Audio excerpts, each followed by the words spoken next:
The Mongols Outlaw Motorcycle Club has entered a defining new chapter after one of Australia's most feared bikey figures, Nick "the Knife" Forbes, stepped aside as national president amid a serious health battle. The leadership change, confirmed following a formal vote among senior members, marks the end of an era shaped by extreme violence, iron-fisted control, and relentless defiance of police and government crackdowns. As Tyrone P assumes command, law enforcement, rivals, and the criminal underworld are watching closely. The decision Forbes could no longer delay. Nick Forbes did not step aside lightly, and within the outlaw motorcycle club world, such a move is rarely voluntary or uncomplicated. For men forged in decades of confrontation, loyalty tests, and open warfare, relinquishing power is often interpreted as weakness, an unspoken signal that invites challenge, internal fracture, or outright revolt. Leadership in this world is not just held, it is constantly defended. Every decision, every appearance, and every perceived hesitation is weighed by those waiting for an opportunity to advance their own standing. Yet, according to the Courier Mail, Forbes confronted a reality that even the most feared figures cannot indefinitely outrun. Ongoing health concerns, believed to include prostate cancer, forced him to acknowledge that he could no longer sustain the relentless demands of leading a national outlaw motorcycle club. The illness stripped away the aura of invincibility that had surrounded him for decades, replacing brute endurance with medical reality. For a man whose authority had long been built on strength, resilience, and unyielding presence, that acceptance marked a profound turning point. Leadership of an organization like the Mongols is not symbolic or ceremonial. It is an unceasing burden that requires constant vigilance and rapid decision-making under pressure. A national president must manage internal discipline, mediate disputes between chapters, enforce loyalty, and respond instantly to threats both from within the club and from rivals. At the same time, he must navigate relentless law enforcement scrutiny, shifting alliances, and the ever-present risk of betrayal. It is a role that demands not only authority, but physical stamina and mental endurance. Forbes understood that attempting to cling to power, while his health deteriorated, would create a dangerous vulnerability. In the bikey world, hesitation is read as weakness, and weakness invites confrontation. A leader who cannot travel, appear, or act decisively risks undermining the very structure he once controlled. Forbes recognized that delay would not preserve stability, it would erode it. Rather than allow uncertainty to fester, senior Mongols figures moved quickly. A formal leadership meeting was convened to address the succession. This was not a routine administrative exercise, nor was it driven by sentiment. It was an existential moment for the club. History within Australia's outlaw motorcycle scene is littered with examples of organizations torn apart by disputed leadership transitions, splinter groups forming, loyalties fracturing, and violence erupting as rivals exploit the chaos. The Mongols were determined not to repeat that history. By addressing the issue directly and collectively, the club sought to project unity and control at a moment when instability could have proven catastrophic. The decision to act decisively reflected an understanding that leadership transitions, if mishandled, can be more damaging than external pressure from police or government crackdowns. Forbes' choice to step aside was therefore not a retreat, but a calculated move aimed at preserving the organization he had spent years shaping. In recognizing his limits, he prioritized continuity over personal power, an acknowledgement that, in the outlaw world, survival often depends not on how long a leader holds power, but on how responsibly it is passed on. Inside the leadership meeting. Leadership meetings at this level of an outlaw motorcycle club are conducted with an intensity and secrecy that reflects what is at stake. They are not casual gatherings or symbolic rituals. Attendance is strictly limited to senior, trusted figures whose loyalty has been tested over years, often decades. Phones are restricted or removed entirely, not only to prevent leaks, but to eliminate distractions and reinforce discipline. Security is rarely overt, yet always understood. Everyone present knows the consequences of breach, betrayal, or loose talk. According to reporting, the meeting convened to address the Mongols' leadership transition followed this rigid code. The atmosphere was described by those familiar with such processes as deliberate and controlled. This was not a forum for open debate or emotional appeals. It was a calculated exercise in risk management. With Nick the Knife Forbes stepping back due to serious health concerns, the club faced a narrow window in which to act decisively before uncertainty could invite instability. A formal vote was conducted to determine the next national president. While voting may appear democratic on the surface, in outlaw organizations it serves a specific purpose: to signal unity and legitimacy. Authority within such groups must be unquestioned. Any perception of division can be exploited by rivals or law enforcement. The voting process allowed senior members to present a collective front, reinforcing that the decision was not imposed by a single figure, but endorsed by the club's inner leadership. This emphasis on unity is critical in the outlaw world. Clubs that mishandle succession often fracture, spawning breakaway factions or triggering internal enforcement actions that escalate into violence. The Mongols were acutely aware of this history. The vote was therefore as much about preventing future conflict as it was about choosing a leader. The outcome of the process was Tyrone P. The selection was not revolutionary, nor was it designed to signal a dramatic change in direction. P represented continuity rather than reform. His elevation reflected a deliberate decision to preserve organizational stability during a period of heightened police scrutiny and evolving enforcement tactics. Rather than gamble on an untested or divisive figure, the Mongols opted for a leader already embedded within the club's hierarchy and familiar with its internal dynamics. P's background placed him firmly within the club's existing power structure. He was known to law enforcement, identified by Queensland Police Task Force Maxima as a senior figure, and had risen through the ranks during the Mongols' expansion in the mid-2010 seconds. His appointment suggested an intention to maintain established systems of control while adapting tactically to external pressure rather than provoking it. Equally significant was what did not happen. Forbes was not cast aside, expelled, or marginalized. Instead, he remains available in a consultative capacity, a role that allows the club to retain his strategic influence without requiring him to shoulder the physical and operational demands of the presidency. This arrangement reflects a careful balancing act, publicly presenting a new leadership face while privately preserving institutional memory and authority. Forbes's continued presence sends a subtle but powerful message. To members, it reassures continuity and stability. To rivals, it signals that the old leadership has not vanished. And to law enforcement, it complicates assumptions about how much has truly changed. In the outlaw world, leadership transitions are rarely clean breaks. They are negotiated shifts, designed to preserve power while adapting to circumstance, and this meeting was no exception. Authority reasserted after prison. Nick Forbes' release from custody in 2022 marked a defining moment not only for him personally, but for the Mongols' outlaw motorcycle club as a whole. In the outlaw world, incarceration is often a turning point. Some leaders return diminished, their influence eroded by absence, their authority quietly redistributed among ambitious subordinates. Forbes's return followed a very different trajectory. From the moment he re-entered the outside world, there was little ambiguity about where power still resided. His presence alone carried weight.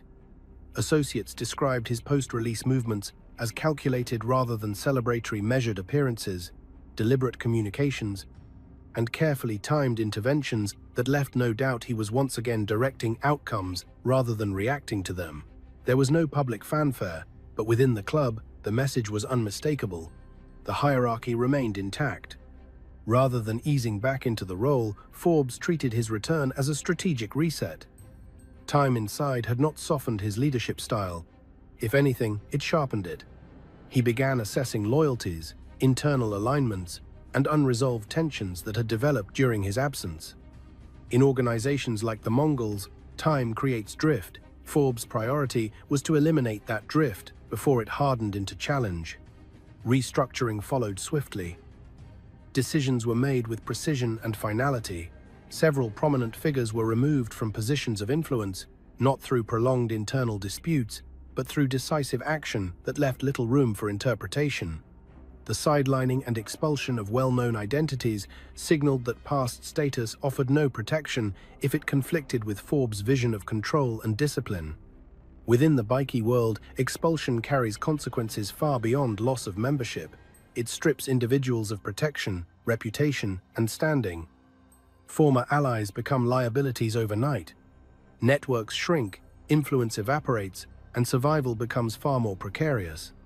Forbes understood this dynamic intimately, and the use of expulsion as a corrective tool was both symbolic and practical. It reinforced loyalty among those who remained, while serving as a warning to anyone contemplating defiance. Importantly, these actions were not impulsive.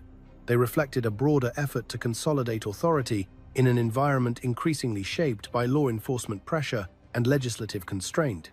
Forbes recognized that external scrutiny magnifies internal weakness.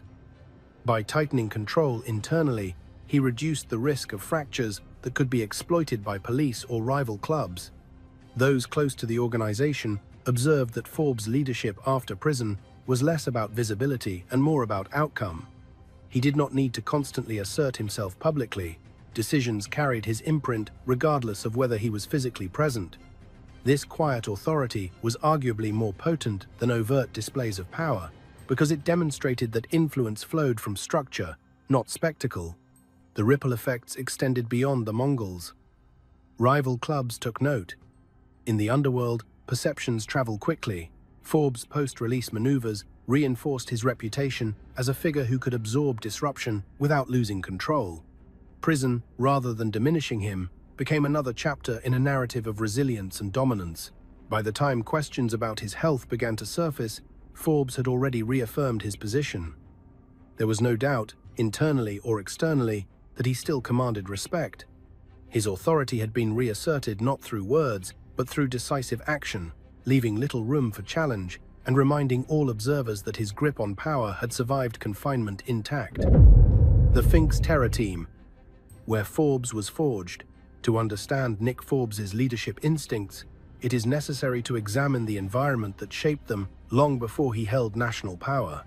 His formative years within the Fink's Motorcycle Club were spent inside one of the organization's most feared components, or the Terror Team. This was not a ceremonial unit or a symbolic title. It was the operational backbone of enforcement, responsible for ensuring that the club's authority was felt both internally and externally. Within the Finks, the Terror Team functioned as a mechanism of control. Its members were selected not for diplomacy, but for their capacity to act without hesitation. Their role was to ensure compliance, eliminate uncertainty, and send unmistakable messages when rules were broken or obligations ignored. The objective was not subtlety, it was deterrence. Fear was not an unintended consequence, it was the strategy.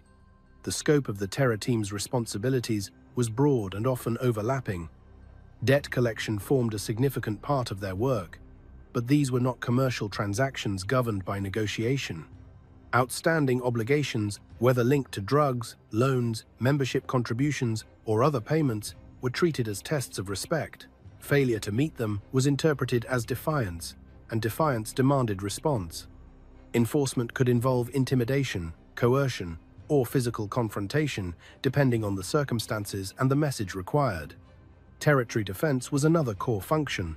Control of space, nightlife districts, clubhouses, and strategic meeting points was central to influence. The Terror Team was tasked with asserting presence and repelling encroachment by rivals.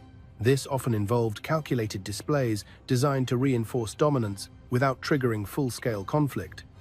Though escalation was always an accepted risk, members learned quickly that territory was not merely geographical, it was symbolic of power and legitimacy.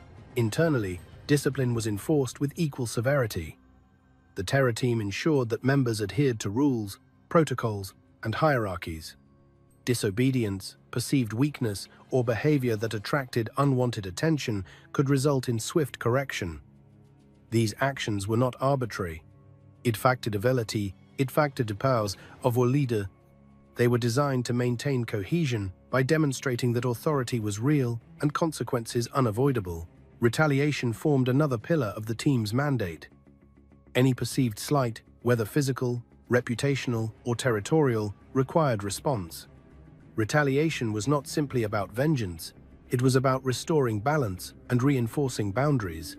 The failure to respond was viewed as an invitation for further challenge, something the Finks could not afford in a competitive underworld. Protection of senior leadership was equally critical. The terror team acted as a buffer between decision-makers and threats, ensuring that leaders could operate without constant exposure. This role demanded absolute loyalty and readiness to intervene without instruction. Within this environment, Forbes developed the instincts that would later define his leadership. He learned that authority must be demonstrated, not explained. That hesitation created vulnerability. That reputation, once damaged, was almost impossible to restore. The terror team rewarded decisiveness and punished uncertainty, shaping Forbes into a leader who understood that power in the outlaw world is maintained through action, consistency, and the willingness to impose consequences.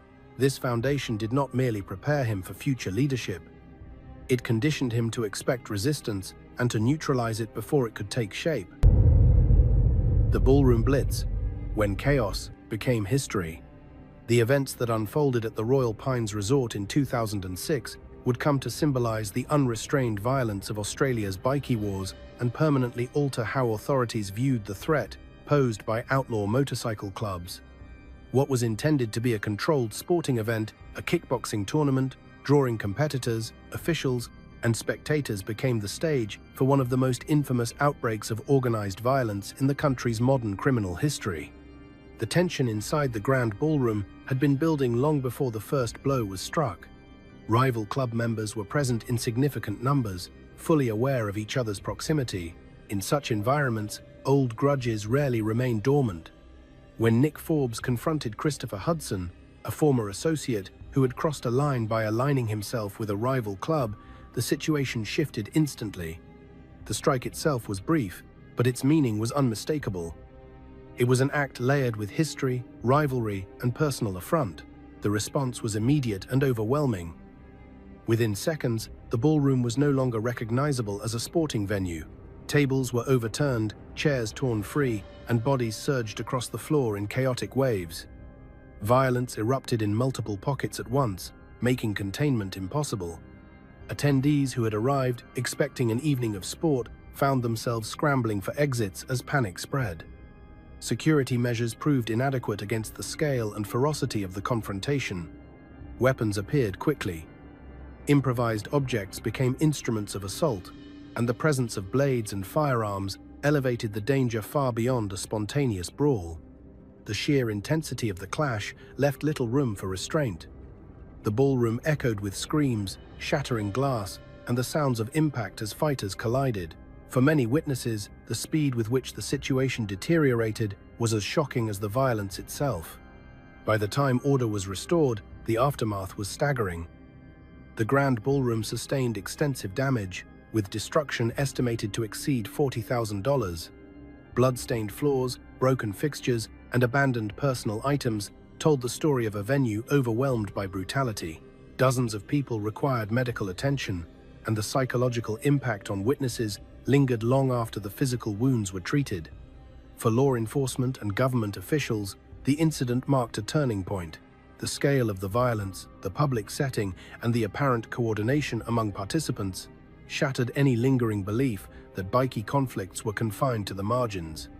The Ballroom Blitz became a case study in the risks posed by organized outlaw groups operating openly within mainstream venues. Forbes' subsequent conviction and 27-month prison sentence did little to curb his standing within the bikie world. On the contrary, the episode elevated his profile. In an environment where reputation is forged through confrontation, surviving such a high-profile clash reinforced his image as a figure unwilling to retreat.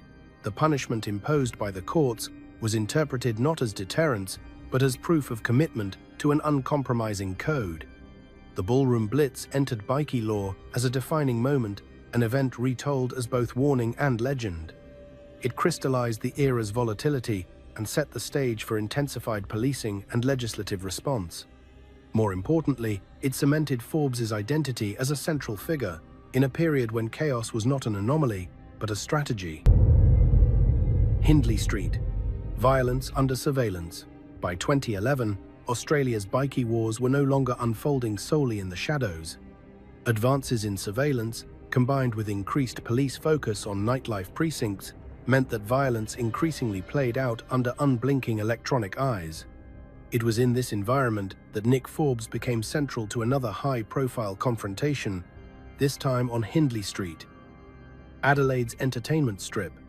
The incident was rooted in earlier tensions between rival club members, with grievances spilling from private encounters into public spaces. When the conflict escalated into a retaliatory attack inside a crowded nightclub, it did so with speed and coordination that immediately drew police attention.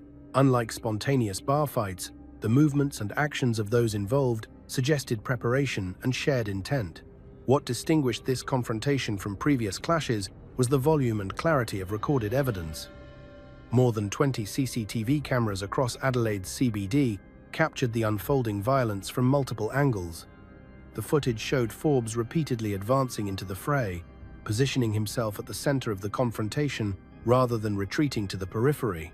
Investigators later described his behavior as directive as well as aggressive, with his actions appearing to embolden others around him. The images revealed a level of brutality that left little room for interpretation.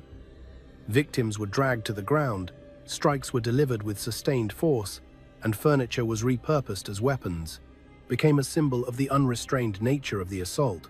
Patrons who had no connection to the dispute were caught in the chaos, scrambling to escape as violence spilled across the venue. Police assessments later characterized the clash as organized retribution rather than a chance encounter. Approximately 20 members associated with the Finks were identified as participants in the confrontation with Hells Angels members. The coordinated entry, rapid escalation, and targeted aggression reinforced the view that the violence was intended as a statement rather than an accident. The presence of comprehensive CCTV footage altered the legal landscape. Where previous cases relied heavily on witness testimony, often compromised by fear or reluctance, this prosecution was anchored in visual evidence. Frame by frame, the court was presented with a reconstruction of the event, leaving little ambiguity about individual roles or levels of participation. During sentencing, the magistrate delivered a pointed assessment of Forbes's conduct. The court rejected any notion that the actions demonstrated courage or loyalty. Instead, they were described as reinforcing a culture of violence that endangered the public and normalized extreme behavior within outlaw motorcycle clubs. The judgment emphasized that such conduct undermined community safety and eroded the rule of law. Forbes was sentenced to 2.5 years in prison. While the term itself was significant, its broader impact lay in what it represented. It added to a growing judicial record that policymakers could no longer dismiss as isolated incidents. The Hindley Street case became another data point in an accumulating pattern, one that would later be cited in arguments for tougher legislation, expanded police powers, and a more aggressive stance against outlaw motorcycle clubs operating in public spaces. Political fallout and anti-bikey laws. The cumulative effect of high-profile bikey violence eventually reached a point where political inaction was no longer tenable. Incidents such as the Royal Pines outbreak and the Adelaide nightclub confrontation, followed by the highly visible Broadbeach Mall brawl in 2013, unfolded in full public view and intensified community concern. These events did not occur in isolated or marginal settings. They erupted in mainstream venues, tourist precincts, and commercial centers, placing ordinary citizens directly in harm's way. The visibility of the violence amplified public pressure on government to respond decisively. When the Newman government moved to introduce a suite of anti-bikey measures, the response was framed as a matter of public safety rather than criminal reform. The legislation sought to disrupt outlaw motorcycle clubs by attacking their foundations rather than focusing solely on individual criminal acts. New offenses were created around association, limiting the ability of known members to gather in groups. Movement was restricted through enhanced police powers, and the display of club insignia and colors was curtailed to weaken symbolic influence in public spaces. The laws were among the toughest of their kind in Australia and immediately polarized opinion.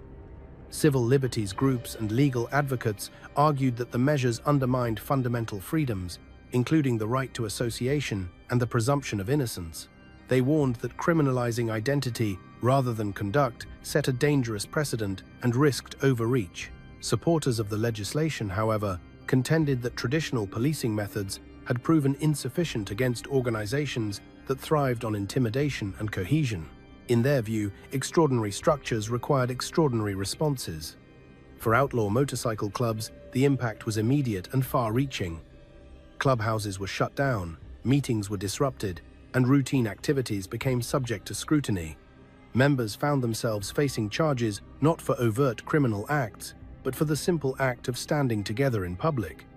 The psychological effect was as significant as the legal one. The laws signaled that the state was no longer willing to tolerate the visibility or symbolism of bikey power. Yet the legislation did not eliminate the clubs. Instead, it forced adaptation.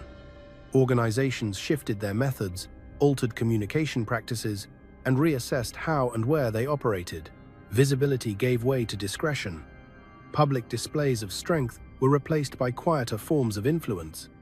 For some clubs, the pressure fractured internal cohesion. For others, it prompted consolidation and strategic recalibration. Nick Forbes' response to the crackdown exemplified this latter approach. Rather than publicly challenging the laws through defiance or confrontation, he adjusted. His strategy focused on survival and continuity, recognizing that open resistance would only invite intensified enforcement. While dismissive rhetoric occasionally surfaced, the practical response was calculated and controlled. Forbes understood that the legislative environment had changed the rules of engagement. Power could no longer be exercised through overt presence alone. Authority had to be maintained through structure, loyalty, and adaptability. This period marked a shift from the overt violence of earlier years to a more strategic posture, one shaped by legal pressure rather than street dominance. The anti-bikey laws reshaped the landscape in which Forbes and his peers operated. They did not end the influence of outlaw clubs, but they forced a transformation, one that redefined how power was asserted and preserved in an era where visibility itself had become a liability. Patching over. Strategy in a time of pressure. By 2013, the operating environment for outlaw motorcycle clubs in Queensland had shifted dramatically. Intensified policing, new legislative powers, and sustained public scrutiny narrowed the margins for survival. For many clubs, the pressure exposed internal weaknesses and forced difficult choices.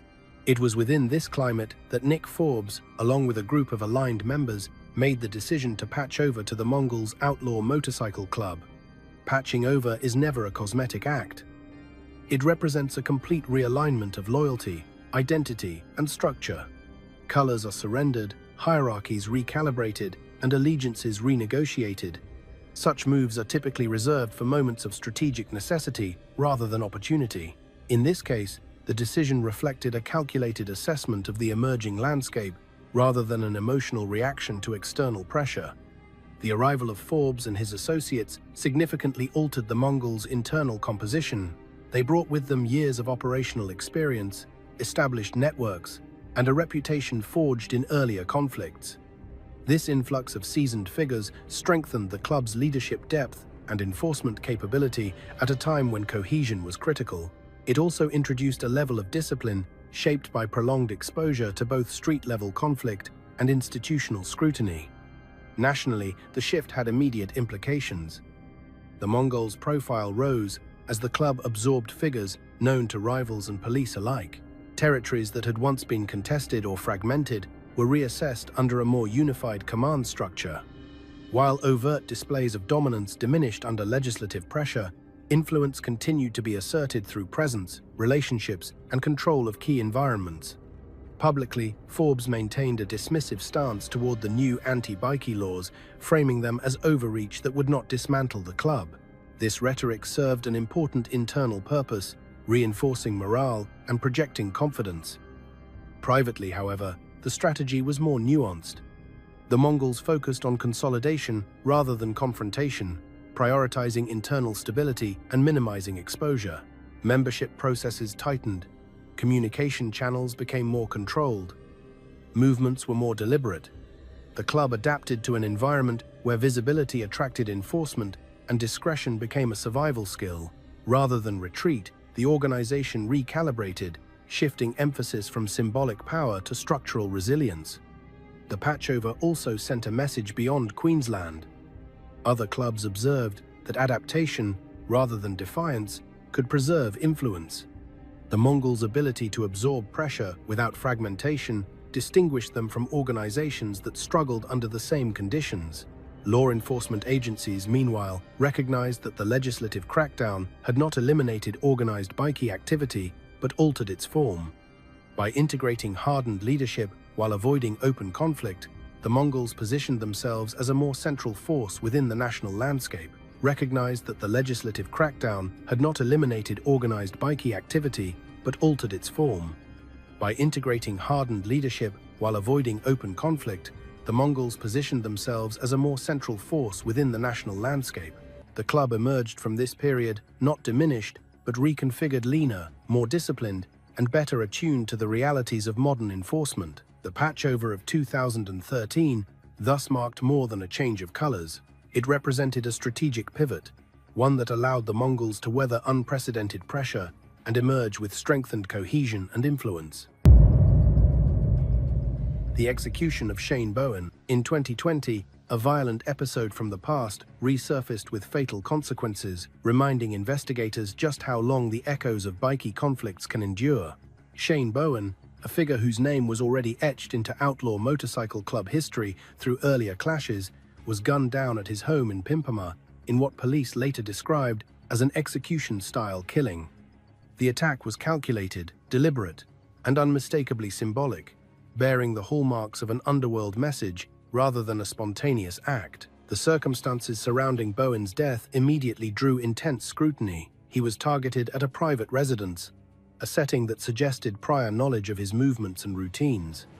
Such attacks are rarely random. Detectives treated the scene as evidence of a planned operation, one designed to eliminate its target with finality. The clinical nature of the killing reinforced the assessment that it was intended to settle scores rather than provoke chaos. For investigators, Bowen's past associations quickly became central to the inquiry. His earlier involvement in high-profile bikie violence placed him within a long and complex web of rivalries, alliances, and unresolved grievances. In the outlaw world, time does not erase history. Old disputes can lie dormant for years, resurfacing when circumstances align. Bowen's death was viewed through that lens, a reminder that prior conflicts can reassert themselves long after public attention has faded. The investigation escalated rapidly, culminating in charges against 8 members of the Mongols' outlaw motorcycle club. Among those charged was Forbes, the son of Nick Forbes. The inclusion of a close family connection heightened public and media attention, underscoring how deeply intertwined personal relationships and club allegiances can become.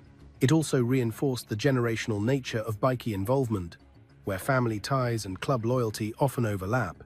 Defense teams representing the accused have argued that the prosecution lacks sufficient evidence to proceed, submitting that there is no case to answer.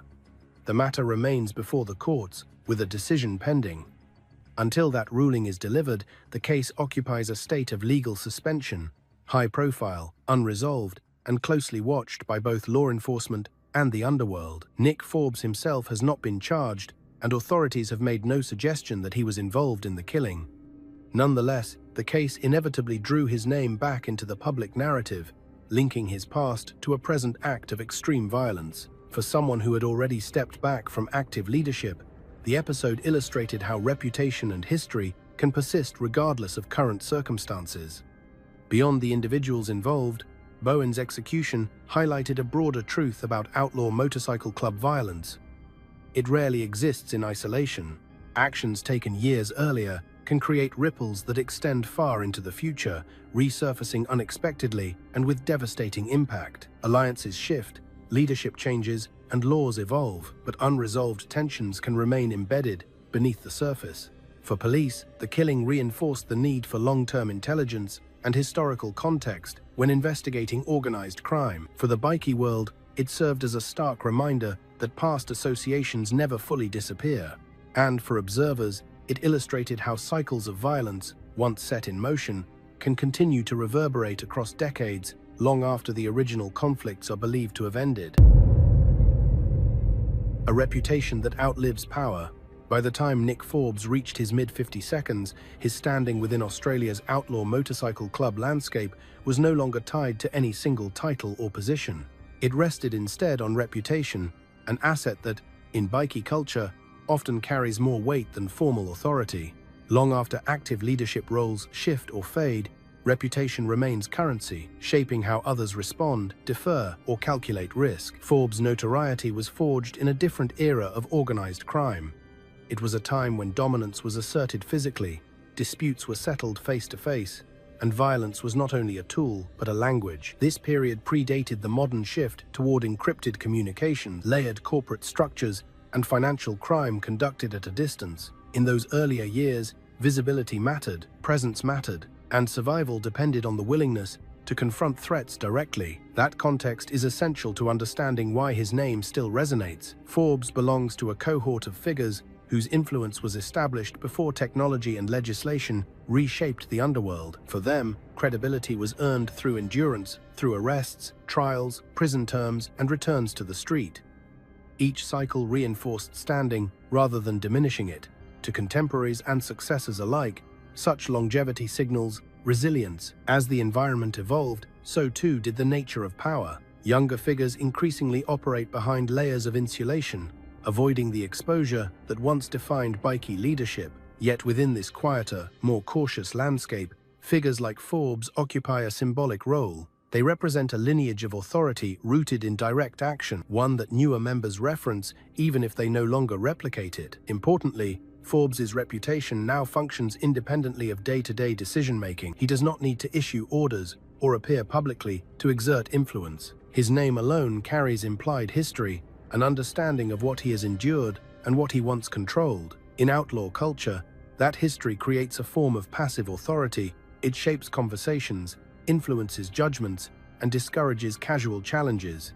Law enforcement agencies are also acutely aware of this dynamic. Even when individuals step back from operational roles, their legacy can continue to stabilize or complicate organizational structures.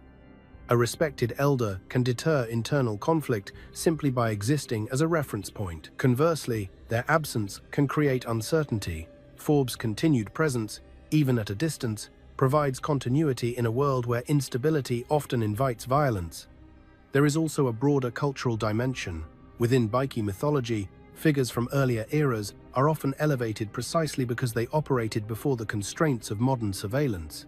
Their stories become cautionary tales, warnings, or sources of inspiration depending on the audience. Forbes occupies that space, neither fully active nor irrelevant, but embedded in the collective memory of the scene. As he steps further away from public view, the paradox of his standing becomes clearer. Power, in its formal sense, diminishes with time. Reputation does not. In some cases, it grows stronger as actions are distilled into legend and context replaces immediacy. For Nick Forbes, influence no longer depends on command. It endures because his name remains inseparable from an era when authority was earned the hard way and remembered long after the battles themselves have ended.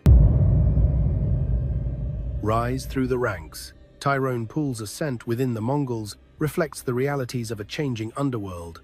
Where earlier generations were defined by public violence and notoriety, P's rise occurred in a period shaped by surveillance, legislation, and strategic restraint. His prominence was not built on spectacle, but on positioning, being consistently close to decision-making power during a critical phase of the club's evolution. Queensland Police Task Force Maxima identified Poole as a senior Mongols figure during the club's mid-2010 seconds expansion, a time when outlaw motorcycle clubs were recalibrating how they operated. This was an era marked by aggressive policing, intelligence-led operations, and laws specifically designed to disrupt hierarchies.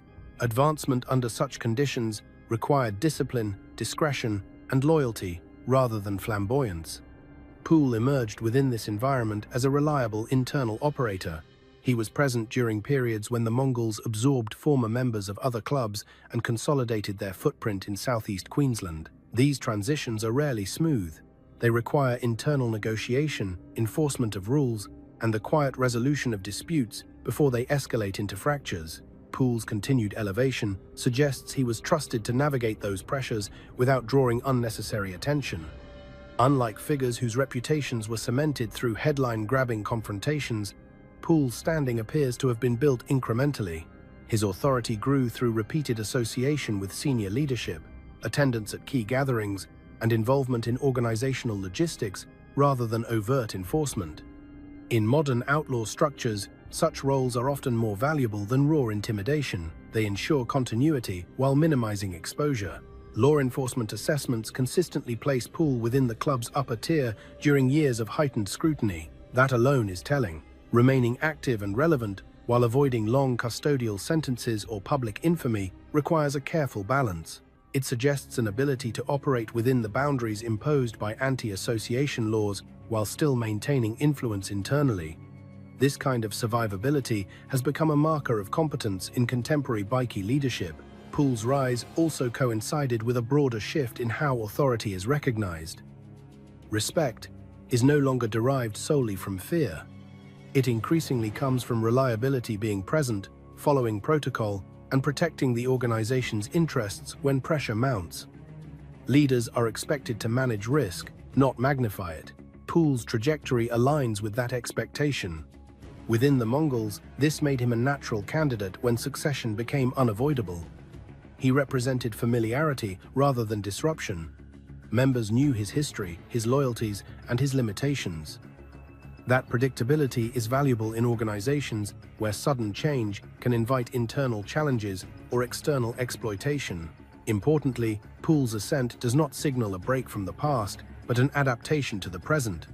He inherits a structure shaped by earlier figures, yet operates in a climate where overt displays of power are liabilities rather than assets. His leadership reflects an understanding that influence now flows through networks, compliance, and calculated visibility. In this sense, Tyrone Poole is emblematic of the modern outlaw hierarchy, a figure shaped less by legend and more by proximity, patience, and the ability to endure in a system designed to dismantle itself under pressure. The fraud that triggered retaliation. The episode that pushed Tyrone Poole into wider public view did not begin as a bikie dispute, but as a personal financial betrayal. The fraud carried out by Marius Arian exposed Poole to a form of vulnerability that sits uncomfortably within outlaw culture. Loss through deception rather than force. In environments where reputation is tied to control, being conned carries its own stigma, regardless of the sums involved. Arian had positioned himself as a trusted figure, cultivating influence through persuasion rather than intimidation. By the time the extent of the fraud became clear, the damage was already done. The arrival of debt collectors at Poole's home was not simply a financial consequence, it was a reputational provocation. In the underworld, external creditors knocking at the door signal weakness to neighbors, associates, and rivals alike. Poole's response was impulsive, but revealing. Rather than orchestrating a prolonged campaign or outsourcing retaliation, he acted directly. The vandalism of Arian's Hope Island property graffiti, smashed windows, and the attempted firebombing was crude and conspicuous. It bore none of the hallmarks of calculated, deniable violence that has come to define modern organized crime. Instead, it reflected anger, humiliation, and a desire to reassert agency. Yet the restraint is just as notable as the volatility. The attack caused damage, but not loss of life. The Molotov cocktail failed to ignite, and no one was seriously injured. In an earlier era, such a betrayal might have triggered sustained retribution or lethal consequences. Poole's actions stopped short of that threshold, suggesting an awareness, conscious or otherwise, of the legal and organizational limits he could not cross. When the matter reached court, that distinction mattered. Poole pleaded guilty, accepting responsibility rather than contesting the facts. The sentencing reflected both his prior time in custody and the context in which the offending occurred. He avoided further imprisonment, instead facing financial penalties and compensation orders. From a legal standpoint, the outcome closed the chapter. From a reputational one, it complicated his image. Within bikie circles, the incident exposed a temper that could flare under pressure, but it also demonstrated something increasingly valued: containment. The retaliation did not spiral into broader conflict. It did not draw in club resources or ignite intergroup violence. The damage was localized, the response finite. For an organization operating under constant surveillance, that mattered. Law enforcement assessments following the case reflected this duality. Poole was seen as capable of impulsive action, but not reckless escalation. His behavior contrasted sharply with the public melees and prolonged vendettas that once defined bikie disputes. It aligned more closely with a contemporary pattern of contained reprisals that minimize collateral consequences. In hindsight, the episode functions as a case study in transition. It sits at the intersection between old instincts and new constraints. Poole reacted as someone steeped in a culture that demands response, yet adapted intentionally or otherwise to an era where excess brings organizational risk. That balance, imperfect as it was, foreshadowed the kind of leadership he would later represent. Volatile enough to command respect, restrained enough to survive scrutiny. Consorting, surveillance, and legal pressure. Tyrone Poole's interactions with the criminal justice system illustrate how the battlefield between outlaw motorcycle clubs and police has fundamentally changed.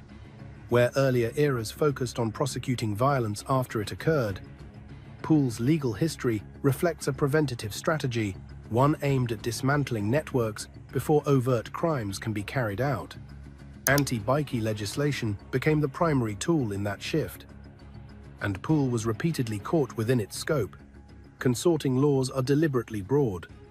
They criminalize association rather than action, allowing police to intervene based on patterns of contact instead of specific offenses. For figures like Poole, whose influence derived from relationships and internal coordination, this represented a constant threat. Every meeting, message, or shared appearance carried legal risk. Ordinary behaviors, walking together, attending social events, exchanging instructions, were reframed as prosecutable conduct.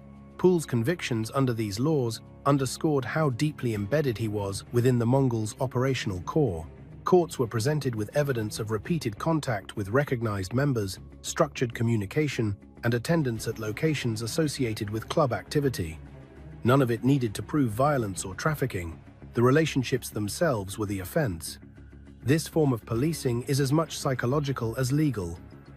It forces individuals to choose between isolation and prosecution. For leaders, the dilemma is acute. Authority in outlaw clubs depends on visibility and connection. To withdraw is to weaken one's standing. To remain engaged is to invite charges.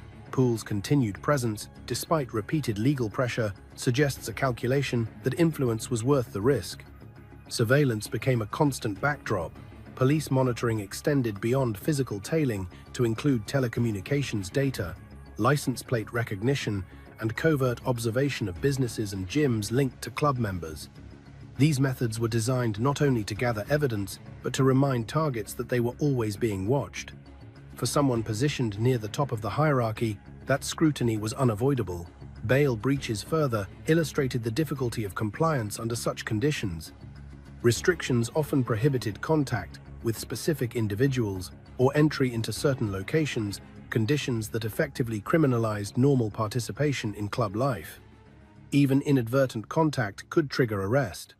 Each breach reinforced the impression of an individual under persistent strain from laws designed to restrict movement and association rather than punish singular acts. Importantly, Poole has not been publicly tied to headline acts of violence. That absence does not lessen police interest. In fact, it heightens it. Modern enforcement strategies prioritize those who facilitate, coordinate, or stabilize organizations. Leaders who avoid direct offending but maintain cohesion are often viewed as more strategically significant than frontline enforcers. Within the Mongols, enduring this pressure can enhance credibility. Persisting under surveillance, returning after arrests, and continuing to occupy space despite legal constraints demonstrates resilience. It signals commitment to the organization even as the cost of participation rises. Poole's legal record therefore tells a broader story about the current phase of the bikie landscape. Power is no longer measured solely by physical dominance, but by the ability to function within a web of restrictions. Surveillance, consorting charges, and preventative policing define the terrain. Poole's survival within it confirms his place in the leadership hierarchy not because of what he has publicly done, but because of how long he has remained standing while authorities worked to push him out.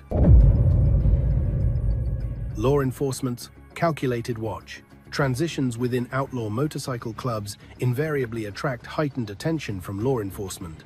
The elevation of Tyrone P to the Mongols' national presidency is no exception. Police and intelligence units recognize that leadership changes are moments of potential instability, moments where influence can be contested, operational priorities redefined, or alliances reshuffled. For authorities, such periods offer both risk and opportunity. Risk, because uncertainty can trigger violence. Opportunity, because observation during transition can yield insight into internal structures that are otherwise opaque. P's ascension is particularly significant given the Mongols' history and the broader climate of policing in Queensland and nationally. Law enforcement agencies have long noted the club's dual capacity, operational sophistication, and the willingness to assert authority publicly when needed. P's leadership style, defined more by proximity, loyalty, and internal enforcement than headline-grabbing brawls, presents a challenge. While less visible, such leadership can be harder to penetrate because it relies on networks, influence, and coordination rather than overt acts that leave obvious evidence. Authorities are likely to examine several dimensions of the Mongols' adaptation under P. First is operational strategy. Whether the club continues traditional enforcement practices such as intimidation, fines collection, and territorial assertion, or whether it shifts toward less visible but equally profitable ventures, including drug trafficking, financial manipulation, and asset management. Each path presents different investigative priorities and challenges. Traditional enforcement provides observable patterns, while quieter criminal enterprises require sophisticated financial intelligence, surveillance, and interagency coordination. Second is internal cohesion. Police will watch how P manages senior members, resolves disputes, and maintains loyalty. Leadership transitions often expose latent rivalries. How those are addressed provides insight into the resilience and stability of the organization. Observing interactions during meetings, sanctioned events, or informal gatherings can indicate whether internal hierarchies remain intact or whether factionalism is emerging. Critical intelligence for law enforcement, anticipating potential violence or operational fragmentation. Third is public posture. Outlaw motorcycle clubs have historically used visibility, public events, high-profile gatherings, and symbolic displays to signal dominance. P may choose to reduce such exposure in response to ongoing surveillance and anti-bikey laws, a strategic recalibration that alters how police allocate resources. Conversely, a continuation of visible, aggressive displays could signal confidence, potentially increasing the likelihood of intervention. Monitoring extends beyond mere observation. Authorities use intelligence gathering, electronic surveillance, and cooperative investigations with other jurisdictions to map the Mongols' structure and interactions. The transition offers a temporal window where shifts in routine or communication patterns are more apparent, providing opportunities to document network relationships and operational priorities without the interference of long-established patterns. Ultimately, law enforcement scrutiny is methodical and measured. P's leadership will not be judged solely on overt incidents, but on subtle indicators, shifts in membership, territorial control, communications, and financial activity.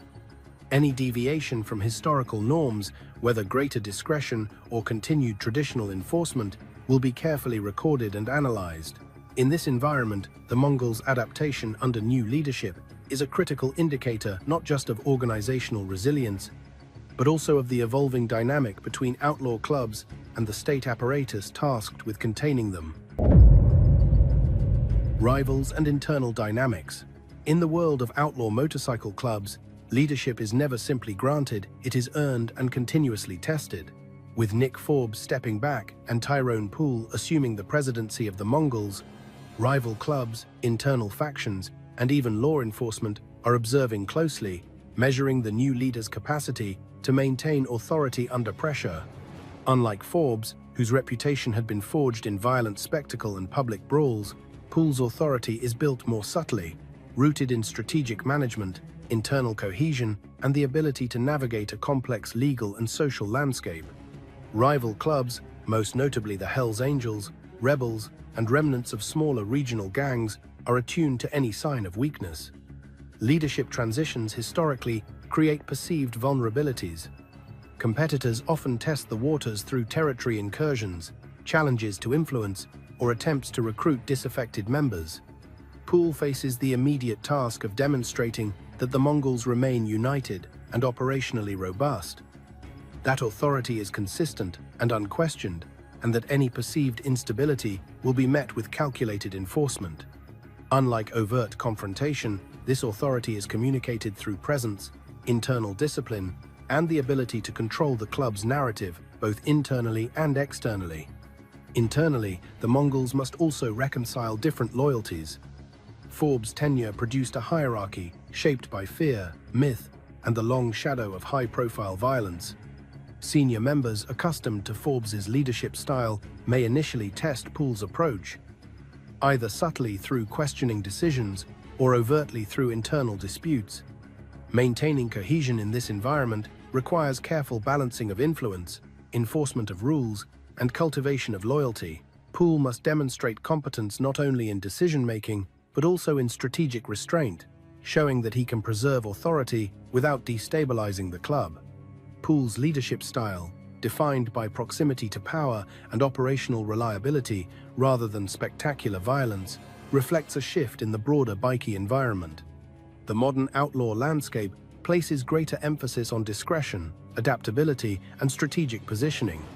Public notoriety is now a liability under intensive surveillance and anti-association laws, meaning Pool's challenge is to maintain the club's influence while operating under increased legal scrutiny.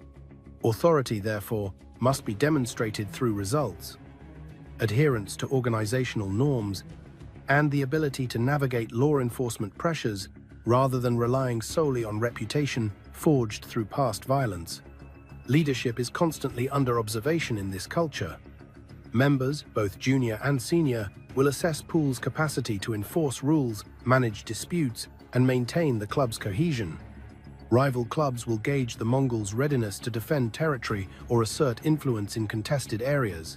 Even in the absence of open conflict, the perception of control or its absence can determine whether alliances hold, fractures emerge, or rival incursions succeed. Ultimately, Pool's rise illustrates the evolving nature of leadership in Australia's outlaw motorcycle scene.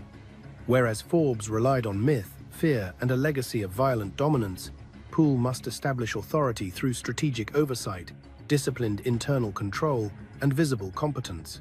In the bikey world, this is the crucible through which legitimacy is continually tested. Authority is never permanent.